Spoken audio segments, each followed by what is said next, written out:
and welcome back to Crafty Meraki's YouTube channel. Today I am sharing a shaker card using the new release sequence mixes and the fabulous shaker pockets. I will be playing with the bar none die to create a mini slimline card, and I'm using this glitter ombre paper for my die cut element, and of course the A2 mini slimline shaker pockets.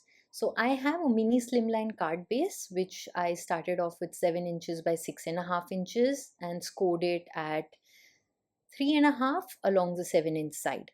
So I have die cut my cover die, and I'm going to set this aside and pick a pattern paper for the background. So I'm going to use the watercolor Whimsy pattern paper, and I'm choosing a very light subtle pattern with this polka dot, which is going to be something in the background and will not take away from my card. So trimming that down to the size of my card base, that's 3.5 by 6.5 inches, and just checking if that sits well on my card base. I am then going to peel the protective backing of the shaker pocket and start adhering that onto my card background panel.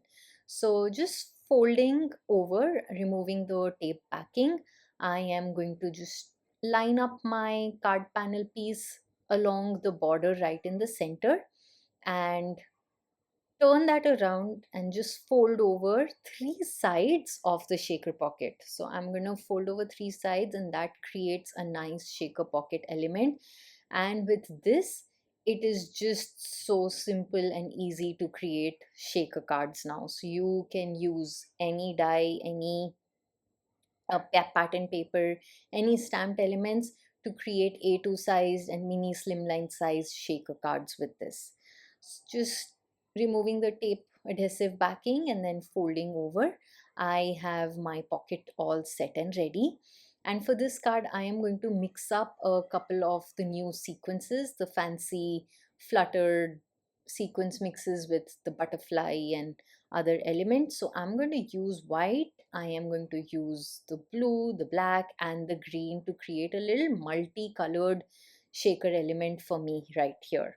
So just sprinkling and adding a little bit of each into my pocket right there, and you can see it is just so easy. No fuss, no dropping, no shaker bits getting stuck to the adhesive or the acetate. I just love how effortlessly I can create my shaker card in this manner.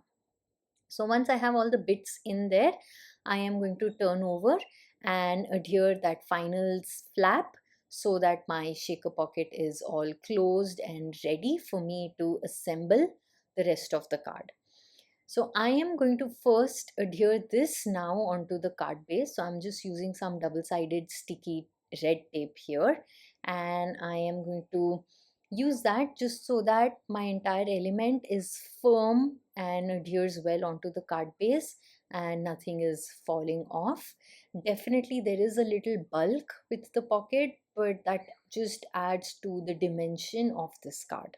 So once that's adhered well, I am then going to remove the negative pieces from my cover die here and use liquid adhesive and adhere this right over that shaker pocket. So you could leave it as is and just complete it with some stamped or effortless artistry paper elements.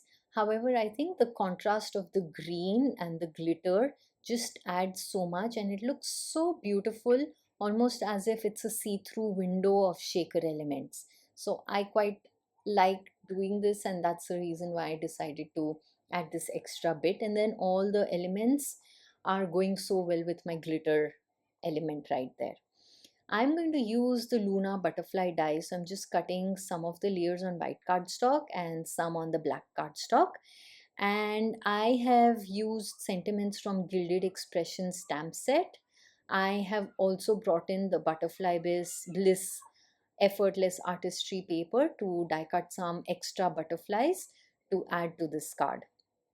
I'm using two of the Lindy sprays here, Sassy Sapphire and Drop Dead Gorgeous Green, and just spraying the layers to tint them and color them. That way I have a little splattery effect for the butterfly wings, and I'm adhering all the layers together, just using liquid adhesive right in the center, creating a nice depth and illusion for the wings, leaving them unadhered and mimicking the movement of them fluttering by. So once I have everything set, I am picking out my sentiment and just arranging the elements, placing the big butterfly at the bottom and then the smaller ones at the top, creating a sense of movement. And once everything looks good, I am going to use liquid adhesive and adhere the butterfly and the sentiment and all of that down onto the place. Since the bottom paper is that glitter paper, for that reason I'm just using liquid adhesive to make sure everything stays stuck to my card very well. And with that, this quick and easy effortless shaker card is ready. Just look at that shaking element. I can't stop myself from just shaking and moving everything up and down with the fact that it moves so smoothly. I really hope that you've enjoyed this tutorial today and will give this a try. Until the next time, take care and bye bye.